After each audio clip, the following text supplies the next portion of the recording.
The blue lights hummed their familiar tune above the Lion Enterprises bullpen. Keyboards clicked in their endless rhythm. Another Tuesday morning, another dance with corporate mediocrity. I sat at my desk, fingers hovering over code that would never see production.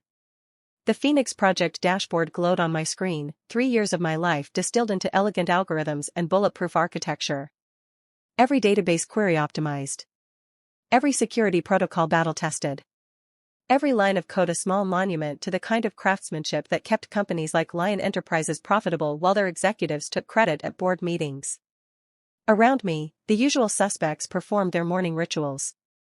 Claire from QA stirred sugar into her third cup of coffee, already preparing for another day of finding other people's mistakes.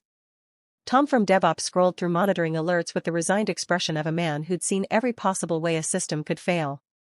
The newest intern, barely out of college, squinted at documentation older than her undergraduate degree. This was my ecosystem. These were my people. We spoke in the common language of bug reports and deployment scripts, united by the shared understanding that technology worked only because someone cared enough to make it work. Samantha. The voice cut through my concentration like a butter knife through warm bread. Marcus Chen stood behind me, arms crossed, that self-satisfied smirk playing at the corners of his mouth. Our newly appointed project lead. 3 months in the role, already drunk on the tiny amount of power they'd given him.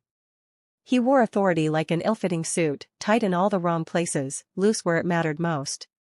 The trajectory of his career at Lion Enterprises read like a case study in failing upward. Started in business development, where his inability to understand technical requirements had cost us 3 major client deals. Moved to product management, where he'd promised features that violated the laws of physics. Now here, leading the most critical software initiative in company history, armed with nothing but an MBA and the kind of competence that comes from never having to fix your own mistakes. I'd watched him in meetings, nodding sagely while engineers explained concepts he clearly didn't grasp. Seen him present my architectural decisions as his own strategic vision. Witnessed him take credit for performance improvements while simultaneously arguing we should migrate our entire stack to whatever technology he'd read about in Forbes that morning. But today felt different. The way he positioned himself behind my chair spoke of calculated aggression. This wasn't another pointless status meeting or misguided technical suggestion. This was an execution. We need to talk. Conference room A, neutral territory for delivering bad news. The kind of beige-walled space where careers go to die quietly. The table bore the scars of countless meetings, coffee rings and pen marks, the archaeological evidence of corporate warfare. A whiteboard displayed the remnants of someone else's abandoned brainstorming session, half-erased diagrams that looked like the fevered dreams of a systems architect. The air conditioning wheezed asthmatically. Through the interior window, I could see my colleagues going about their morning routines, blissfully unaware that their most experienced teammate was about to be sacrificed on the altar of academic credentials. Marcus had prepared for this moment. A manila folder sat on the table, thick with documentation. Performance reviews, project timelines, budget analyses, the paper trail that would justify what he was about to do. Everything sanitized, legalized, HR approved. The modern equivalent of showing your work before you destroy someone's livelihood. I'm making some changes to the Phoenix project team, Marcus began, not bothering to sit. Power move. Classic middle management theater. I waited. We're bringing in someone with more credentials. Someone who can really drive this initiative forward. The pause hung between us like stale air conditioning. You see, Samantha, this person has 2 master's degrees. Computer science from Stanford, MBA from Wharton. You. He gestured vaguely in my direction. You don't have any advanced degrees. The words landed with surgical precision. Clean.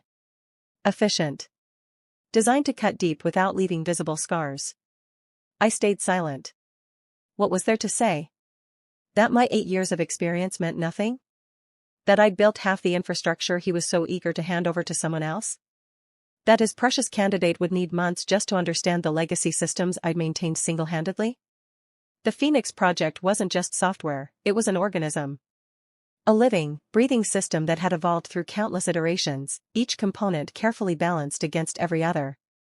I knew which database queries ran slow on Mondays. Which API endpoints got cranky during peak traffic. which deployment scripts needed special handling during daylight saving time transitions. I'd debugged midnight emergencies in my pajamas.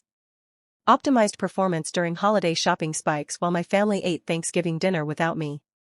Spent weekends tracing through code written by developers who'd long since moved on to other companies, translating their cryptic comments and questionable architectural choices into something maintainable. But none of that fit on a resume. None of that looked impressive in PowerPoint presentations to senior leadership. None of that mattered when someone with the right letters after their name wanted your job. None of it would matter. The decision was made. The real tragedy wasn't losing the project. It was knowing what would happen to it. I'd seen this movie before, at other companies, other teams. New management brings in their golden child.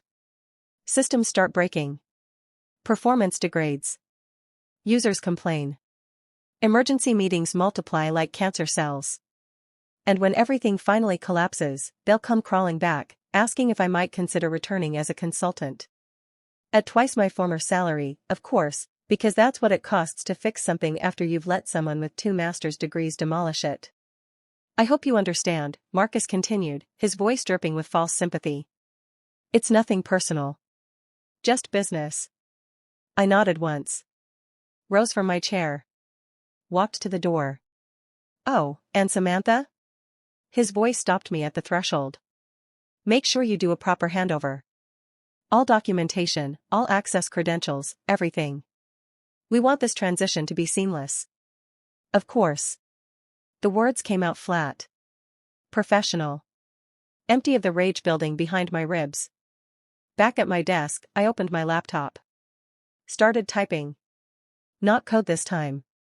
Something far more important. The employee handbook lived in our shared drive, a 300-page monument to corporate paranoia and legal department anxiety. Most people skimmed the highlights during orientation and never looked at it again. Benefits, vacation policy, harassment reporting procedures, the basics that everyone needed to know. I wasn't most people. During my first week at Lion Enterprises, I'd read every word. Every subsection, every appendix, every footnote. Not because I'm particularly conscientious, but because I'd learned the hard way that survival in corporate environments requires understanding the rules better than the people who enforce them. Now, as I scrolled through familiar pages, that paranoid thoroughness was about to pay dividends.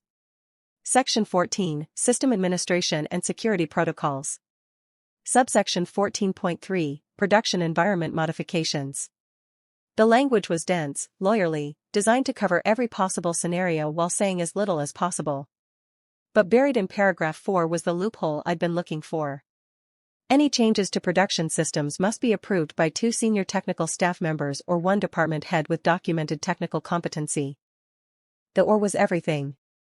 In a company obsessed with redundancy and oversight, someone had accidentally created a path for unilateral decision-making. All you needed was the right combination of access privileges and technical credentials. Marcus wasn't technically competent, his computer science knowledge peaked somewhere around Hello World programs. But his replacement would be different.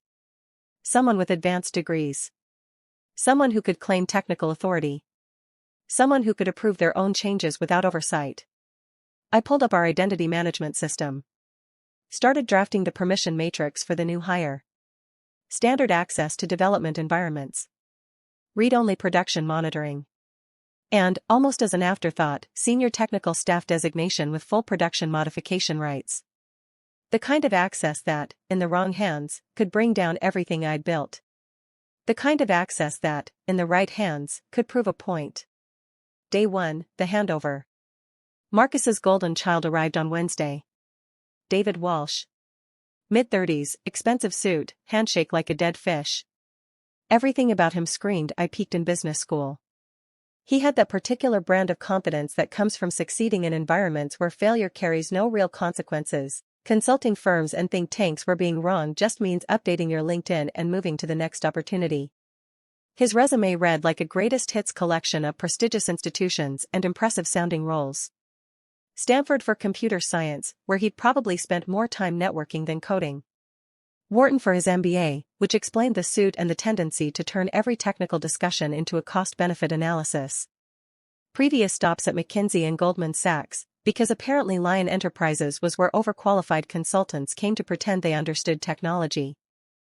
So excited to be working on Phoenix, he gushed, settling into what used to be my workstation. His eyes swept across my monitors with the expression of a tourist trying to appreciate abstract art, polite interest masking complete incomprehension. Marcus tells me you've been handling the technical side? The way he said technical side suggested he viewed programming the way most people view plumbing, necessary but distasteful work that someone else should handle. I smiled. Thin. Controlled. The expression I'd perfected during years of explaining complex systems to people who'd rather be anywhere else. That's right. Let me walk you through everything. What followed was 3 hours of the most comprehensive knowledge transfer in corporate history. I explained the system architecture with the patience of a kindergarten teacher and the detail of a PhD dissertation. Database schemas that had evolved through 6 major versions. API endpoints with quirks dating back to the Clinton administration. Deployment pipelines held together by shell scripts and pure force of will. David took notes on his iPad like an eager freshman in lecture hall, stylus scratching across the screen with the confidence of someone who believes that writing something down is the same as understanding it. Occasionally he'd nod and make thoughtful noises, or ask questions that demonstrated he'd missed the previous 20 minutes of explanation. The authentication system is particularly sensitive, I explained, pulling up the relevant database tables. See these columns? They control access permissions for our entire client base. Any changes here need to be tested extensively in our staging environment before deployment. Right, absolutely, David said, highlighting something on his tablet. And this connects to the user management interface how? I explained. Again. Using different words, simpler concepts, drawing diagrams that a child could follow. Got it, he said finally, though his expression suggested otherwise. This is really impressive work, Samantha. Very comprehensive. The way he said comprehensive made it sound like a polite critique. Too complex, his tone implied. Too many moving pieces. The kind of over-engineered system that could be simplified by someone with the right perspective and sufficient academic credentials. So excited to be working on Phoenix, he gushed, settling into what used to be my workstation. Marcus tells me you've been handling the technical side? I smiled. Thin. Controlled. That's right. Let me walk you through everything. For 3 hours, I explained the system architecture. The database schemas. The API endpoints. The deployment pipeline. David nodded enthusiastically, taking notes on his iPad like an eager freshman in lecture hall. Wow, he said finally. This is complex. Really complex. How long did it take you to learn all this? Years. He laughed nervously. Well, I'm sure I'll pick it up quickly. I am pretty good with technology. Sure you are, I thought. Let's see how good. There's just one more thing, I said, pulling up my terminal. The admin access. You'll need full privileges to make any changes to the production environment. This was the moment. The careful setup paying off. The trap disguised as helpful assistance. Right, absolutely. My fingers moved across the keyboard with practiced efficiency. Creating his account. Setting permissions. Walking him through the authentication process step by step. Now, because of your senior technical staff designation, you have the authority to approve your own production changes. It's company policy, section 14.3 of the employee handbook. Very convenient for someone with your background. David beamed. Finally, something that made sense to him. Authority without oversight. The kind of streamlined decision-making that every MBA dreams about. That's great, he said. Really efficient. I've worked at places where getting approval for anything takes weeks.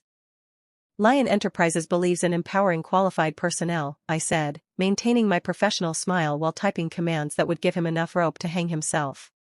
Someone with your credentials shouldn't have to wait around for rubber stamps. The irony was perfect. Marcus had replaced me because David had degrees I lacked. Now those same degrees would be the justification for giving him the access he'd need to destroy everything. Including access to things he definitely shouldn't have access to.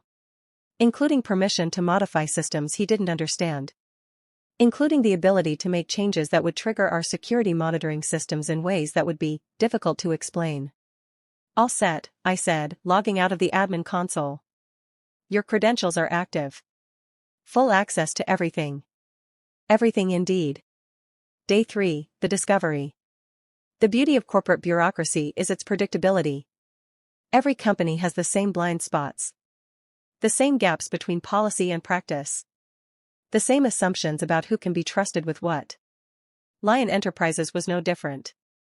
Buried deep in our employee handbook, page 247, subsection 14.3, was a clause most people never read. A technical footnote about system modifications and approval workflows. I'd read every word of that handbook. Twice. The clause was simple: any changes to production systems must be approved by 2 senior technical staff members or 1 department head with documented technical competency. Marcus wasn't technically competent. Everyone knew it. But David? David had those fancy degrees. On paper, he qualified as senior technical staff. Which meant he could approve his own changes. I'd made sure of that when I set up his permissions. Day 5, the implementation. Friday morning brought the usual chaos. Deadlines looming like storm clouds. Meetings multiplying like bacteria in a petri dish. Everyone rushing toward the weekend, desperate to escape the fluorescent-lit prison of corporate productivity. Perfect timing. I'd spent the previous 2 days watching David settle into his new role. Observing his work patterns. Cataloging his assumptions. Learning his weaknesses. Thursday had been particularly enlightening. I'd suggested he review the authentication system for potential optimizations, just to get familiar with the architecture, I'd said with helpful innocence. He'd spend hours studying my documentation, occasionally asking questions that revealed the gaps in his understanding like cracks in a foundation. This seems overly complex, he'd mused, pointing at the database relationships I'd carefully architected to prevent exactly the kind of mistake he was about to make. Couldn't we simplify this? Make it more elegant? Elegant. The word every inexperienced developer uses when they're about to break something that works perfectly fine. It's complex because it needs to be, I'd explained patiently. Each of these safeguards prevents a specific type of attack. Remove them, and you create vulnerabilities. But David wasn't really listening. He was thinking. Planning. Preparing to leave his mark on the system. Because that's what ambitious people with impressive degrees do, they improve things. They optimize. They show everyone how much better everything could be if only someone with the right credentials would take charge. Friday morning, I arrived early. Coffee steaming.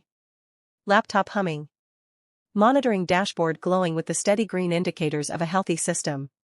My phone buzzed with a notification. Database modification request, submitted by David Walsh. Approved by David Walsh. Auto-deployed to production. The timestamp read 6:47 a.m. David had come in early, probably hoping to implement his improvements before anyone else arrived. Show initiative. Demonstrate leadership. Make his mark on the Phoenix project while the office was quiet and no one would interrupt his creative process. I opened the deployment logs. Scrolled through the changes he'd made. And smiled. It was exactly what I'd expected. Exactly what I'd guided him toward during our innocent conversations about system optimization. A clean, elegant solution that eliminated what he saw as unnecessary complexity. A solution that accidentally exposed our client database to anyone who knew where to look. The beauty of it was the subtle inevitability. David hadn't set out to create a security vulnerability. He'd been trying to improve performance, just like I'd suggested. His changes were logical, well-intentioned, and completely disastrous. He'd removed the authentication checks that seemed redundant to his MBA-trained eye. Streamlined the database queries for better performance. Eliminated the safeguards that he didn't understand, assuming they were legacy artifacts from a more primitive era of software development. The kind of changes that would work perfectly in a textbook example. The kind of optimizations that would impress professors who'd never had to maintain a production system handling millions of real transactions for real users with real money at stake. My terminal displayed the security scanner output in cheerful red text. Critical vulnerability detected. Immediate response required. All hands on deck. I leaned back in my chair. Sipped my coffee. Watched the automated alerts cascade through our monitoring systems like dominoes falling in perfect sequence. The security scanner would catch it eventually. Monday morning at the latest, when the automated security audit ran its weekly sweep. But I didn't need to wait that long. I closed my laptop. Gathered my things. Headed for the exit. Have a great weekend, everyone. Monday morning, the reckoning. I was at my desk by 7 a.m. Coffee steaming. Inbox clean. Ready for whatever the day might bring. Around me, Lion Enterprises slowly awakened from its weekend hibernation. Security guards made their rounds. Janitors emptied trash bins filled with the remnants of Friday's desperate productivity surge. Early arrivals like myself claimed the best parking spots, and the quiet hours before meetings began multiplying like viruses. The building had a different energy on Monday mornings.